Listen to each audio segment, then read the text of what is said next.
Kembali bersama kami dalam IDX Session Closing. Pemirsa, Badan Pusat Statistik melaporkan pertumbuhan ekonomi kuartal 3 2024 sebesar 4,95% secara year on year atau melambat dibandingkan kuartal-kuartal sebelumnya. BPS menyebut realisasi pertumbuhan ekonomi triwulan kuartal ataupun kuartal 3 banyak ditopang oleh industri pengolahan dengan distribusi terhadap PDB sebesar 19%.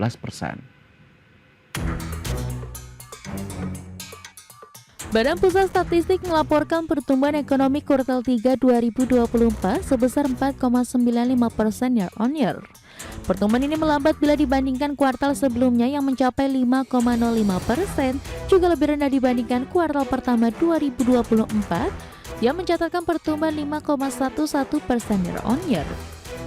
Meski demikian, BPS menyebut jika dibandingkan dengan kuartal 2 2024 secara quarter to quarter, pertumbuhan kuartal 3 tumbuh 1,50%. Pertumbuhan ekonomi Indonesia pada triwulan 3 2024 bila dibandingkan triwulan 3 2023 atau secara year on year tumbuh sebesar 4,95%. Bila dibandingkan dengan triwulan 2 2024 atau secara Q2Q tumbuh 1,5%. Secara situasi, ekonomi Indonesia tumbuh sebesar 5,03% sepanjang periode Januari sampai September 2024. Dari sisi lapangan usaha, realisasi pertumbuhan ekonomi triwulan 3 2024 banyak ditopang oleh industri pengolahan yang tumbuh 4,72% year on year dan memiliki distribusi terhadap PDB sebesar 19,02%. Kemudian sektor pertanian tercatat tumbuh 1,69% dan memiliki distribusi terhadap PDB sebesar 13,71%. Dari Jakarta, tim liputan IDX Channel.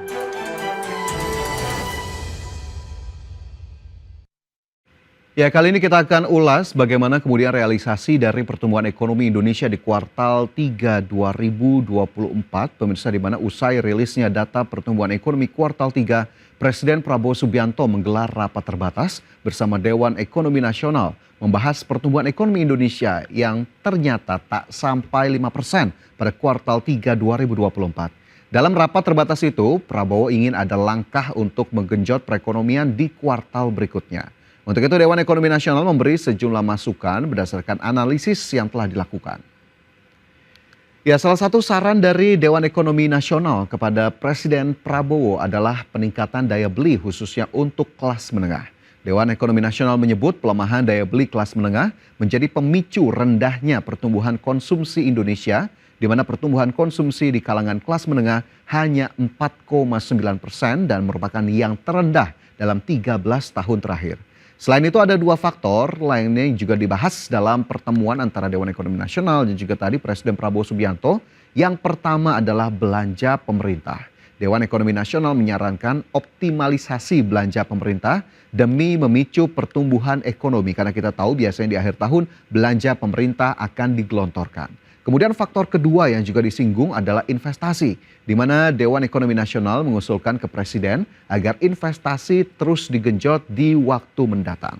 Sementara itu, terkait perlambatan pertumbuhan ekonomi di kuartal 3, Menteri Koordinator Bidang Perekonomian Erlangga Hartarto menyatakan masih optimistis bahwa perekonomian Indonesia pada akhir tahun 2024 masih bisa tumbuh di level 5% secara tahunan. Erlangga menegaskan Indonesia masih memiliki peluang untuk mempertahankan target pertumbuhan ekonomi di angka 5% pada akhir tahun ini seiring dengan optimisme yang dihasilkan dari sektor konsumsi rumah tangga dan investasi infrastruktur. Dan di kuartal 3 2024 ini, pemirsa, realisasinya hanya 4,9%. Ini berarti menjadi salah satu warisan dari kepemimpinan Joko Widodo bahwa ternyata di kuartal 3 ataupun di tahun 2024 pertumbuhan ekonomi masih stagnan bahkan cenderung mengalami perlambatan. Ya, pemirsa, seiring dengan dirilisnya data pertumbuhan ekonomi Indonesia yang juga menjadi catatan adalah terlihatnya penurunan pertumbuhan tingkat konsumsi di sepanjang kuartal 3. Lantas seberapa besar pelemahan konsumsi yang terjadi? Berikut kita simak informasi selengkapnya. Konsumsi rumah tangga masih menjadi penopang utama pertumbuhan ekonomi triwulan 3 2024.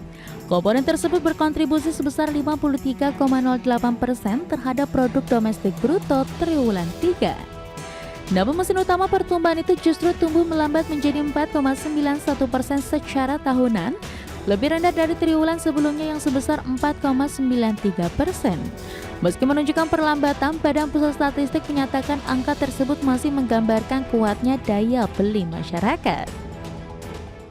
Pada triwulan 3 2024, secara year on year seluruh komponen mengalami pertumbuhan positif.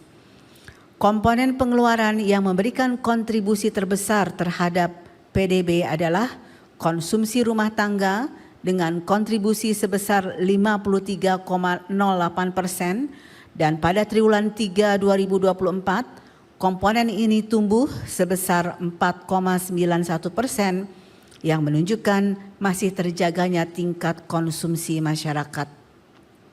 Sementara itu, komponen pengeluaran yang mengalami pertumbuhan tertinggi adalah konsumsi lembaga non-profit yang melayani rumah tangga atau LNPRT.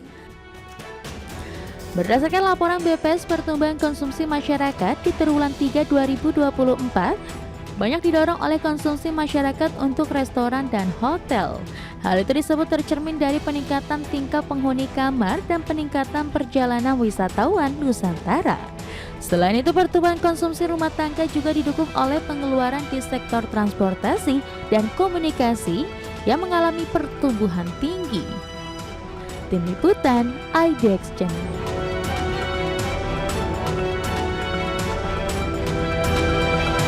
Ya, Badan Pusat Statistik mencatat pertumbuhan konsumsi rumah tangga mengalami perlambatan pada kuartal 3 2024, baik secara tahunan maupun kuartalan. Dan faktor musiman ini disebut oleh BPS menjadi penyebabnya. BPS mengungkap hal tersebut karena adanya perlambatan pertumbuhan di sejumlah komponen yang mendukung konsumsi rumah tangga secara tahunan. Ya, Badan Pusat Statistik menyebut komponen konsumsi rumah tangga yang mengalami perlambatan pertumbuhan year on year, di antaranya ada perumahan dan perlengkapan rumah tangga, transportasi dan komunikasi, serta restoran dan hotel. Sementara secara kuartalan, pemirsa, BPS menyatakan perlambatan pertumbuhan konsumsi rumah tangga lebih karena efek musiman. BPS mengingatkan pada kuartal 2 2024 terjadi puncak konsumsi rumah tangga karena adanya perayaan Idul Fitri dan juga Idul Adha. Dan terkait pelemahan konsumsi, Chief Economist Bank Syariah Indonesia Banjaran Surya Indrastomo mengatakan bahwa potensi pelemahan daya beli masyarakat dalam hal ini yang terlihat ataupun terakumulasi di sisi konsumsi ternyata ia sebut sudah terlihat sejak Maret lalu, seiring dengan penurunan dari tingkat belanja selama Ramadan, dan itu terjadi sangat signifikan.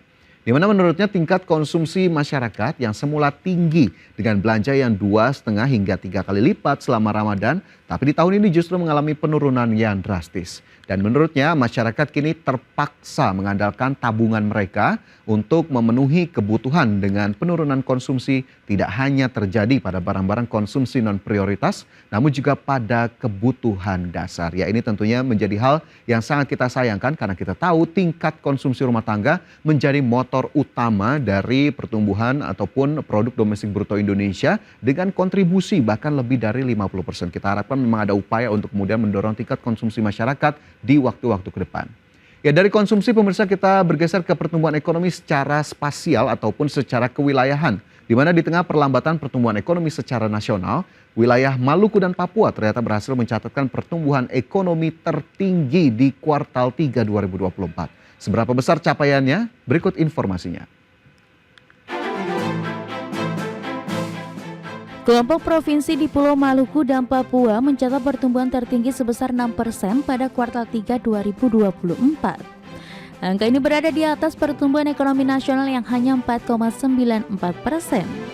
Data BPS menunjukkan Provinsi Maluku dan Papua memberikan kontribusi sebesar 2,66% ke pertumbuhan ekonomi kuartal 3 2024. Secara spasial, ekonomi tetap tumbuh di seluruh wilayah. Wilayah Maluku dan Papua menunjukkan pertumbuhan ekonomi tertinggi pada triwulan 3 2024 dibandingkan triwulan 3 2023. Kontribusi wilayah Jawa terhadap PDB triwulan 3 2024 adalah sebesar 56,84%, diikuti oleh wilayah Sumatera yang memberikan kontribusi sebesar 22,30%. Ekonomi wilayah Maluku dan Papua, Sulawesi, Bali dan Nusa Tenggara, dan Kalimantan tumbuh di atas pertumbuhan ekonomi nasional. Wilayah Maluku dan Papua tumbuh sebesar 6%.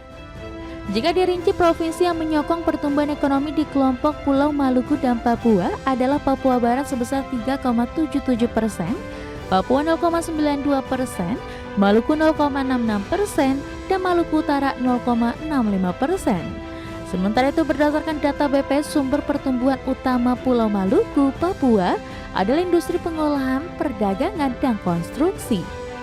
Tim Liputan, IDX Channel.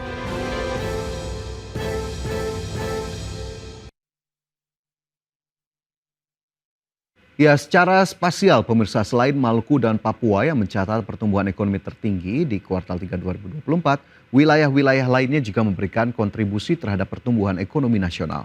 Kita lihat dari Pulau Jawa, pemirsa, di mana pertumbuhan ekonomi di Pulau Jawa ini sebesar 4,92% dan memberikan kontribusi terbesar yaitu 56,84% pada kuartal 3 2024.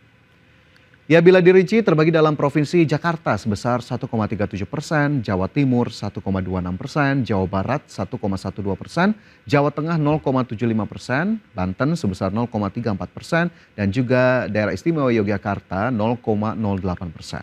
Sumber pertumbuhan utama Pulau Jawa adalah industri pengolahan, perdagangan, dan konstruksi. Kemudian pertumbuhan ekonomi di Pulau Sumatera ini tercatat sebesar 4,48% dan memberikan kontribusi sebesar 22,3% ke pertumbuhan ekonomi kuartal 3 di tahun ini.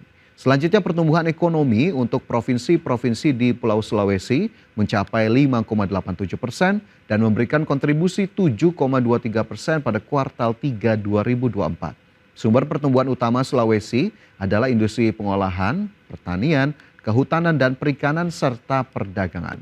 Sedangkan dari Pulau Bali dan Nusa Tenggara dengan capaian pertumbuhan 5,28%, ini memberikan kontribusi sebesar 2,82% pada kuartal 3. Sumber pertumbuhan utama dari wilayah Bali dan Nusa Tenggara adalah akomodasi dan makan minum, pertambangan dan penggalian, serta perdagangan. Sementara pertumbuhan ekonomi di Pulau Kalimantan ini mencapai 5,2% dengan andil 8,15% ke pertumbuhan ekonomi kuartal 3 2024. Dan penyumbang utama pertumbuhan di Pulau Kalimantan ini datang dari lapangan usaha pertambangan dan penggalian, kemudian konstruksi dan juga perdagangan. Ya pemirsa, dari realisasi pertumbuhan ekonomi di kuartal 3 2024 kita harapkan memang seluruh pemangku kepentingan terutama pemerintah ini bisa melakukan berbagai upaya dan juga bisa melakukan berbagai dorongan untuk bisa mengangkat kembali pertumbuhan ekonomi nasional ke level yang lebih optimal. Karena kita tahu stagnasi pertumbuhan ekonomi di angka 5% sudah terjadi bertahun-tahun dan sayang sekali jika memang di kuartal 3 justru mengalami perlambatan. Kita lihat nanti bagaimana kemudian realisasinya di kuartal 4 2024 dan sambil kita kawal bersama target dari pemerintahan baru yang sudah mencanangkan pertumbuhan ekonomi di angka 8%. Apakah memang cukup realistis atau justru tantangannya masih cukup banyak yang harus dihadapi? Kita lihat bersama.